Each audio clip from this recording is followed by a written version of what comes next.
Channel. ഇന്ന് ഞാൻ സംസാരിക്കാൻ പോകുന്നത് നാർസിസം അഥവാ നാർസിസ്റ്റ് പേഴ്സണാലിറ്റി ഡിസോർഡർ എന്ന് പറഞ്ഞ ഒരു മാനസിക രോഗത്തിനെ കുറിച്ചിട്ടാണ് കേട്ടോ.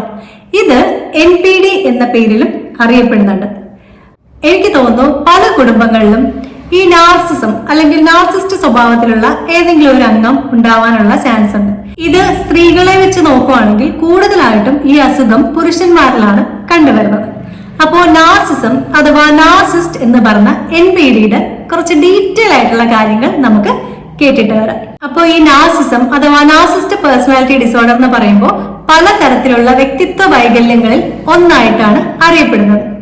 ഈ അസുഖത്തിന്റെ പ്രത്യേകത എന്ന് പറയുമ്പോൾ ഇപ്പോ ഇത് കൂടുതലും ഞാൻ നേരത്തെ പറഞ്ഞ പോലെ പുരുഷന്മാരിലാണ് കാണപ്പെടുന്നത്. അപ്പൊ അവരുടെ ഒരു സ്വഭാവത്തിന്റെ രീതി എന്ന് പറയുമ്പോൾ അവർക്ക് അവരവരോട് തന്നെയാണ് കൂടുതലും താല്പര്യം. കൂടുതലും ഇവര് സെൽഫിഷ് ആയിരിക്കും. അതായത് അവർക്ക് എന്തും അവർക്ക് വേണം. എന്റേത്, ഞാൻ വലിയവനാണ്, എന്റെ കാര്യം കഴിഞ്ഞിട്ടേ ഉള്ളൂ മറ്റൊരാൾക്ക് എന്നുള്ള രീതിയിൽ എല്ലാം എനിക്ക് എന്ന രീതിയിലാണ് ഇവര് കൂടുതൽ ഇമ്പോർട്ടൻസ് കൊടുക്കുന്നത്. എന്ന് വെച്ചാൽ കൂടെ ജീവിക്കുന്ന അതിപ്പോ ഭാര്യ ആയിക്കോട്ടെ, മക്കളായിക്കോട്ടെ, സഹോദരങ്ങളായിക്കോട്ടെ, ഈവൻ പേരൻസ് ആയിക്കോട്ടെ, അവർക്ക് പോലും ഈ വ്യക്തികള് അവരുടെ ഇഷ്ടങ്ങളോ ഇഷ്ടാനിഷ്ടങ്ങളോ ഒന്നും തിരിച്ചറിയുകയും അവർക്ക് വേണ്ട പോലുള്ള മൂല്യങ്ങൾ അവർക്ക് നൽകാതെയും പോകുന്ന ഒരു സ്വഭാവ രീതിയാണ്. ചുരുക്കി പറഞ്ഞു കഴിഞ്ഞാൽ അമിതമായിട്ടുള്ള സെൽഫിഷ്നെസ്, സ്വാർത്ഥതയുള്ള കൂട്ടർ എന്ന് വേണമെങ്കിൽ ഈ NPDക്കാരെ നമുക്ക് വിശേഷിപ്പിക്കാം. ഞാൻ നേരത്തെ പറഞ്ഞല്ലോ, ഭയങ്കരമായിട്ട് ഈഗോ ഉള്ള തരം ആളുകളാണ്. എന്റേത്, എനിക്ക്, ഞാൻ കഴിഞ്ഞിട്ടേ ഉള്ളൂ മറ്റെന്തും എന്ന രീതിയിലാണ് എല്ലാ കാര്യങ്ങളും ഇവർ ചെയ്യുന്നത്. അതുകൊണ്ട് തന്നെ പുറത്തുള്ള മനുഷ്യരെ, ഇപ്പൊ കൂടെ ജീവിക്കുന്നവർ ബ്ലഡ് റിലേഷനിലാണെങ്കിൽ പോലും ഇവർക്ക് അവരെ ഒന്നും മനസ്സിലാക്കാനോ അവരുടെ ഇഷ്ടങ്ങൾ അല്ലെങ്കിൽ അവർ സഹിക്കുന്നതൊന്നും ഇവർക്ക് തിരിച്ചറിയാനോ പറ്റാതായി പോകുന്നു. ഇവരുടെ ഇഷ്ടം കഴിഞ്ഞിട്ട് ഇവർ മറ്റെന്തും ചെയ്യുകയുള്ളൂ. പിന്നെ ഇവരുടെ എന്ന് വെച്ചാൽ ഭയങ്കരമായിട്ടുള്ള കോൺഫിഡൻസ് ആയിരിക്കും. എന്ന് വെച്ചാൽ ഇവര് വലിയവരാണ്, ഇവർ ചെയ്യുന്നതെല്ലാം ശരിയാണ് എന്നൊരു ചിന്താഗതിയാണ് ഇവർക്ക് കൂടുതൽ.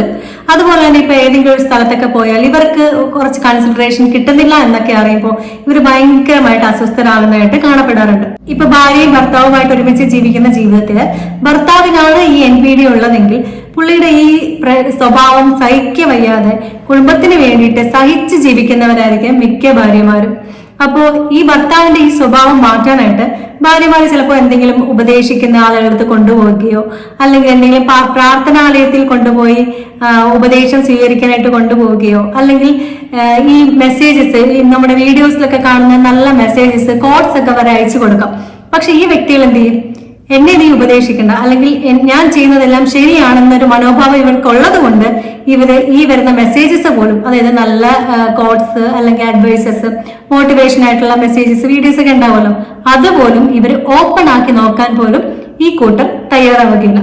എന്ന് വെച്ചാൽ അത്രത്തോളം ആത്മവിശ്വാസമാണ് ഇവർക്കുള്ളിലുള്ളത്. ഈ നാർസിസ്റ്റിക് പേഴ്സണാലിറ്റി ഡിസോർഡർ ഉള്ള ആളുകൾ ജോലിസ്ഥലത്തായിക്കോട്ടെ, സ്കൂൾ ജീവിതത്തിലായിക്കോട്ടെ, ഫാമിലി ലൈഫിലായിക്കോട്ടെ, അവിടെ എല്ലാം ഇവര് പ്രോബ്ലം ക്രിയേറ്റ് ചെയ്യുന്നതായിട്ട് കാണപ്പെടുന്നുണ്ട്.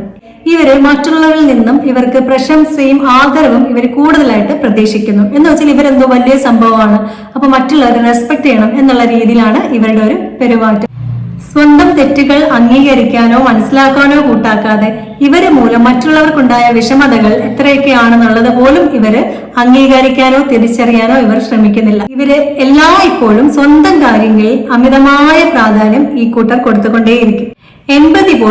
സിമ്പതി പോലും ഇവരിൽ പൊതുവേ കുറവായിട്ടാണ് കണ്ടുവരുന്നത്. പിന്നെ ഇവരെ മെയിൻ ആയിട്ട് ചെയ്യുന്നത് ഇവരുടെ ആ ഒരു കഴിവുകൾ, ഇവരുടെ നല്ല കാര്യങ്ങൾ എടുത്തെടുത്ത് പറയുക, ഇവരുടെ വലിയ വലിയ കാര്യങ്ങൾ പുകഴ്ത്തി പറയുക, അല്ലാതെ ഇവരുടെ മൈന്യൂട്ട് ആയിട്ടുള്ള മിസ്റ്റേക്സ് എന്താണെന്ന് പോലും ഈ കൂട്ടർ തിരിച്ചറിയാനായിട്ട് ശ്രമിക്കുന്ന പോലുമില്ല. ഇപ്പൊ കുടുംബങ്ങളിലൊക്കെ എന്തെങ്കിലും രീതിയിൽ വാക്ക് തർക്കങ്ങളൊക്കെ നടക്കുവാണെങ്കിൽ ഇവരുടെ ഭാഗത്താണ് തെറ്റെങ്കിൽ കൂടിയും അത് ഇവർ തിരിച്ചറിയാതെ മറ്റുള്ളവരുടെ പേരിൽ പഴിചാരുക, കുറ്റം പറയുക, കുറ്റം മറ്റുള്ളവരുടെ തലയിൽ അടിച്ചമർത്തുക, ഇതൊക്കെയാണ് ഇവരിൽ കാണുന്ന സ്വഭാവ വൈകല്യങ്ങൾ. പിന്നെ ഇവർക്ക് ഇവരുടെ ദേഷ്യം കൂടുതലാണ്, ഇവരിൽ ഡിപ്രഷൻ ഉണ്ട്, ഇവർക്ക് ആൻസൈറ്റി ഉണ്ട്. ഇതൊക്കെ ഇവർക്ക് തിരിച്ചറിയാനുള്ള കഴിവ് കുറവായിരിക്കും. അതും ഇവരുടെ ഒരു അംഗീകാരമായിട്ടാണ് ഇവര് കൊണ്ടു നടക്കുന്നത്. ഇവര് ദേഷ്യമുള്ള കൂട്ടരായിരിക്കാം. അപ്പൊ ഇവരെ ചിന്തിക്കുന്നത് ഞാൻ ആണാണ്, അതുകൊണ്ട് എനിക്ക് ദേഷ്യം കൂടുതല എന്നുള്ള രീതിയിലാണ് ഇവർ ആ ദേഷ്യത്തിനായാലും ഡിപ്രഷനായാലും ഇവരൊരു അലങ്കാരമായിട്ടാണ് ഇവർ കൊണ്ടു നടക്കുന്നത്. നാർസിസ്റ്റിക് പേഴ്സണാലിറ്റി ഡിസോർഡർ അഥവാ NPD ഉണ്ടാവാനുള്ള കാരണം എന്താണെന്ന് ചോദിച്ചു കഴിഞ്ഞാൽ അതിന്റെ റീസൺ അൺനോൺ ആണ്. എങ്കിലും ജനറ്റിക് ആൻഡ് ന്യൂറോബയോളജിക്കൽ ഡിഫക്റ്റ് ആണ് എന്നാണ് പഠനങ്ങളിൽ പറയപ്പെടുന്നത്. നമ്മൾ സ്റ്റഡീസിൽ നിന്നൊക്കെ നമുക്ക് പറയാൻ പറ്റുന്നത് ചെറുപ്പം പ്രായം മുതലേ കുട്ടികളെ വേണ്ട പോലെ ശ്രദ്ധിക്കാതെ ഇരിക്കുക, അതൊരു കാരണമായിട്ട് പറയുന്നുണ്ട്. പിന്നെ ചില പാരന്റ്സ് ഒക്കെ പ്രത്യേകിച്ച് ആൺകുട്ടികളെ വളർത്തിക്കൊണ്ട് വരുമ്പോൾ ആ കുട്ടികൾക്ക് പറഞ്ഞു കൊടുക്കാറുണ്ട്, നീ ആണാണ്, നീ താഴാൻ പാടില്ല, നീ അങ്ങനെ വിട്ടുകൊടുക്കാൻ പാടില്ല, നീ ആണത്തുള്ളവനാണ്, ആണാണെന്ന് തെളിയിക്കണം, ഇങ്ങനെയൊക്കെ വളർത്തിക്കൊണ്ട് വരികയാണെങ്കിൽ, അതായത് ഇപ്പൊ ദേഷ്യമുള്ള ആൺകുട്ടികളാണെങ്കിൽ പോലും ചില അമ്മമാര് ഞാൻ കേട്ടിട്ടുള്ള കാര്യമാണ്, നീ ആണാ മോനെ, നീ അങ്ങനെ വിട്ടുകൊടുക്കരുത്, നിനക്ക് മീശയുള്ളതല്ലേ, നീ ആണത്തം കാണിക്കണം. ആ ഒരു രീതിയിലൊക്കെ ആൺകുട്ടികളെ വളർത്തിക്കൊണ്ട് വന്നാൽ ഈ ആൺകുട്ടികള് ചെറുപ്പം മുതലേ ഇവര് കരുതുന്നത് ഞാൻ ആണാണ്, അപ്പൊ ഈ രീതിയിലേ പാടുള്ളൂ, ഞാൻ താഴ്ന്നു കൊടുക്കാൻ പാടില്ല, ഞാൻ പറയുന്ന കാര്യങ്ങൾ ഭാര്യ അതേപടി അനുസരിക്കണം എന്നുള്ള രീതിയിൽ ഒരു പങ്ക് പാരന്റ്സ് വളർത്തിക്കൊണ്ട് വന്നതിലും ഇങ്ങനെ ഒരു വൈകല്യം ഉണ്ടാവുന്നതായിട്ട് കാണപ്പെടാറുണ്ട്. പിന്നെ എപ്പോഴും ഇവരൊരു ആരോഗ്യന്റ് ആയിട്ടുള്ള രീതിയിലായിരിക്കും സംസാരിക്കുന്നത്. അത് മറ്റൊരാൾക്ക് ഹേർട്ട് ചെയ്യുമോ, അല്ലെങ്കിൽ അതുമൂലം മറ്റുള്ള ആളുകൾ എത്രമാത്രം വേദന അനുഭവിക്കുന്നുണ്ട്, അവർക്കുള്ള വികാരങ്ങൾ എന്താണ് എന്നൊന്നും ഇവർ തിരിച്ചറിയാതെ ഇവരുടെ ഒരു രീതിയിൽ തന്നെയായിരിക്കും ഇവർ എപ്പോഴും സംസാരിക്കുക. ഇപ്പൊ കുടുംബങ്ങളിലൊക്കെ എന്തെങ്കിലും രീതിയിൽ വാക്ക് തർക്കങ്ങളൊക്കെ നടക്കുവാണെങ്കിൽ ഇവരുടെ ഭാഗത്താണ് തെറ്റെങ്കിൽ കൂടിയും അത് ഇവർ തിരിച്ചറിയാതെ മറ്റുള്ളവരുടെ പേരില് പഴിചാരുക, കുറ്റം പറയുക, കുറ്റം മറ്റുള്ളവരുടെ തലയിൽ അടിച്ചമർത്തുക, ഇതൊക്കെയാണ് ഇവരിൽ കാണുന്ന സ്വഭാവ വൈകല്യങ്ങൾ. ഒരുപാട് കൗൺസിലിംഗിൽ അറിയാൻ കഴിഞ്ഞിട്ടുള്ളത് ഈ നാർസിസ്റ്റിക് പേഴ്സണാലിറ്റി ഡിസോർഡർ ഉള്ള ഒരുപാട് ഭർത്താക്കന്മാർ മൂലം പീഡനങ്ങൾ അനുഭവിക്കുന്ന ഒരുപാട് സ്ത്രീകളുണ്ട് കേട്ടോ. അവർക്കൊന്നും പറയാനും പറ്റില്ല. കാരണം ഇയാള് മറ്റുള്ളവരുടെ മുമ്പിൽ, ചിലപ്പോൾ ഭാര്യയുടെ വീട്ടുകാരുടെ മുമ്പിലോ സ്വന്തം വീട്ടുകാരുടെ മുമ്പിലോ ഒക്കെ ഭയങ്കര നല്ല രീതിയിൽ ഇവർ പെരുമാറും. എന്നിട്ട് ഇപ്പൊ ഭാര്യയായിട്ട് അല്ലെങ്കിൽ കുടുംബത്തിലൊരു പ്രശ്നം വന്നാൽ ഇവർ തന്നെ ആദ്യം വിളിച്ചിട്ട് ചിലപ്പോൾ സ്വന്തം പാരന്റ്സിനോടോ അല്ലെങ്കിൽ ഭാര്യയുടെ പാരന്റ്സിനോടോ വിളിച്ചിട്ട് കുറ്റങ്ങൾ പറഞ്ഞു വയ്ക്കും. ചിലപ്പോൾ ഇയാള് മൂലമായിരിക്കും വീട്ടിലെ വഴക്കുണ്ടാവുന്നത്. പക്ഷെ ഇയാള് വിളിച്ചിട്ട് ഭാര്യയാണ് കുറ്റക്കാരി, ഇവക്ക് ഭ്രാന്താണ്, ഇവളെ ചുമ്മാ ഇങ്ങനെ പ്രശ്നം ഉണ്ടാക്കുകയാണ് എന്നുള്ള രീതിയിലൊക്കെ ഇദ്ദേഹം വിളിച്ചിട്ട് സ്വന്തം പാരന്റ്സിന്റെ അടുത്തും ഭാര്യയുടെ പാരന്റ്സിന്റെ അടുത്തും ഒക്കെ പറയും. അപ്പോ പിന്നീട് ഈ ഭാര്യ പറയുന്നത് പോലും ഈ സ്വന്തം പാരന്റ്സ് പോലും വിശ്വസിക്കാൻ പറ്റാത്തൊരു രീതിയിൽ ഇവരെ ട്രാപ്പിലാക്കി കളയും. പിന്നെ ഈ നാർസിസമുള്ള ആളുകൾ പൊതുവെ അവരൊരു മാസ്ക് ഇട്ടായിരിക്കും നടക്കുന്നത് കേട്ടോ. അതായത് ഈ കൂട്ടർ മറ്റുള്ളവരുടെ മുന്നിൽ ഇവര് ഭയങ്കര പകൽമാന്യന്മാരായിട്ടായിരിക്കും നടക്കുന്നത്. അതായത് ഇവരുടെ യഥാർത്ഥ സ്വഭാവം വീട്ടിലുള്ള ഭാര്യയ്ക്കോ മക്കൾക്കോ ഒക്കെ തിരിച്ചറിയാൻ കഴിയുകയുള്ളൂ. എന്ന് വെച്ചാൽ ഇവര് പൊതുസ്ഥലത്ത് പോയി കഴിഞ്ഞാൽ ഭയങ്കര പെർഫെക്റ്റ് ആയിട്ട് ഭയങ്കര ഡീസന്റ് ആയിട്ടായിരിക്കും ഇവര് പെരുമാറുന്നത്. അപ്പൊ ആളുകൾ ചിന്തിക്കും, ഇത്രയും നല്ല മനുഷ്യനല്ലേ. ഇപ്പോ ഫാമിലി ആയിട്ടുള്ള ഫോട്ടോസ് ഒക്കെ ഇവര് ചിലപ്പോൾ സോഷ്യൽ മീഡിയയിലൊക്കെ അപ്ലോഡ് ചെയ്യും. പക്ഷേ ഈ ഭാര്യയെ ചിലപ്പോൾ ഇതെല്ലാം സഹിച്ച് ജീവിക്കുകയായിരിക്കും. ഭാര്യയുടെ ഉള്ളിൽ ഒരുപാട് സങ്കടങ്ങൾ ഉണ്ടായിരിക്കും, ഇയാളെ ചിലപ്പോൾ സഹിക്കുന്നുണ്ടായിരിക്കും. അപ്പോൾ ആ ഭർത്താവിന്റെ തനി സ്വഭാവം വീട്ടിലുള്ള ഭാര്യയ്ക്ക് മാത്രമേ അറിയുന്നുണ്ടാവുള്ളൂ. ഭാര്യ ഇപ്പൊ ആരോടെങ്കിലും കുറ്റം പറഞ്ഞാൽ പോലും മറ്റാരും അംഗീകരിക്കാനായിട്ട് കുറച്ച് ബുദ്ധിമുട്ടായിരിക്കും. കാരണം ആ രീതിയിലാണ് ഇവര് ഒരു ആക്ടിങ്. ഈ നാർസിസ്റ്റിക് പേഴ്സണാലിറ്റി ഡിസോർഡർ ഉള്ള ആളുകൾ അവരുടെ കാര്യം സാധിക്കാൻ അല്ലെങ്കിൽ അവരുടെ സ്വന്തം സ്വാർത്ഥ താല്പര്യങ്ങൾക്ക് വേണ്ടിയിട്ട് ഏതറ്റം വരെയും പോകാൻ മടിയില്ലാത്ത ആളുകളായിരിക്കും. അങ്ങനെയൊക്കെ നല്ല രീതിയിൽ കാര്യങ്ങൾ കൈകാര്യം ചെയ്യാൻ ഈ നാർസിസ്റ്റിക് പേഴ്സണാലിറ്റി ഡിസോർഡർ ഉള്ള വ്യക്തികൾക്ക് അറിയുന്നതാണ്. അപ്പോൾ ഞാൻ പറഞ്ഞു വന്നത് ഇങ്ങനെ നാർസിസ്റ്റിക് പേഴ്സണാലിറ്റി ഡിസോർഡർ ഉള്ള പങ്കാളിയോടൊത്ത് ജീവിക്കാനായിട്ട് ഭയങ്കരയേറെ ബുദ്ധിമുട്ടാണ്.